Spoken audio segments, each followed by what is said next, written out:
खूपच संतपत आहे ना. हे झाडावर परिणाम येते आणि चिमत आहे झाडं. विहिरीचं पाणी आटलं म्हणजे बुजून गेली ते. 50 फूट खोल आहे विहीर.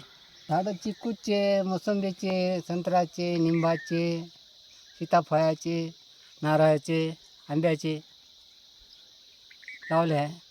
हो, हे झाडाला पूर्ण पाण्याशिवाय झाडच नाही जगत. हव्यानं आणि गराडानं पुढून गेले. इतकी हवा येते इकडे. का नाही लाय करते मी मरते का. एक दीड खंडी कोंबडी आहेत आमच्यापाशी. कोंबड्यावरही परिणाम झाला आहे ना. हो. काय होऊन राहिलं कोंबड्याला? आता त्याला पाणीच नाही आहे. बसायला थंड पाहिजे त्याले. त्यासाठी पाणी टाकावं लागते आम्हाला. मी तर चरतच नाही ते अजिबात बिलकुल.